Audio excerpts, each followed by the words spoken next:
काठमाडौँ जिल्ला र नुवाकोट जिल्लाको सिमाना यो गुर्जु भन्ज्याङ चाहिँ यहाँ देखिन्छ अगाडि। अब त्यसपछि यो गुर्जु भन्ज्याङबाट अगाडि बाटो यस्तो हुँदै हुँदै हुँदै हुँदै आएर यहाँ एउटा चाहिँ राम्रो यहाँ बस्ती छ, रिसोर्टहरू छ, भव्य देखिन्छ यो।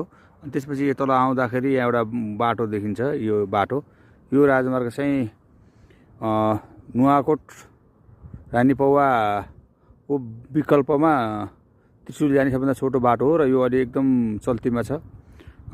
यसमा चाहिँ अहिले विशेषतः इभीहरू बकाइदा जान्छन् र यो देखिएको चाहिँ शिवपुरी गाउँपालिका हो र पर देखिएको चाहिँ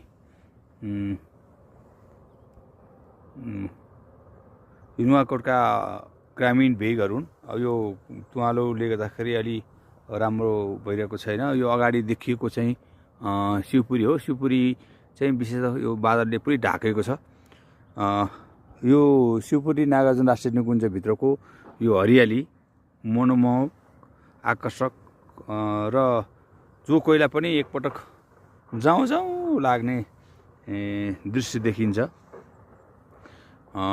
यो चाहिँ पर्यटनको लागि अति महत्त्व राख्ने र जैविक विविधीकरणको हिसाबले पनि काठमाडौँको टेम्परेचर, काठमाडौँको वातावरणलाई चाहिँ सन्तुलित गराउन यसले चाहिँ धेरै ठुलो भूमिका खेल्ने हुनाले यसको संरक्षण गर्दै यसको उपयोग पनि गर्न हामी सबै तयार हुनुपर्छ र यो उपयोग गर्ने कार्ययोजना चाहिँ बनाएर अगाडि बढ्यो भने यसले चाहिँ सबैलाई उपलब्धि दिन्छ जस्तो मलाई लाग्छ।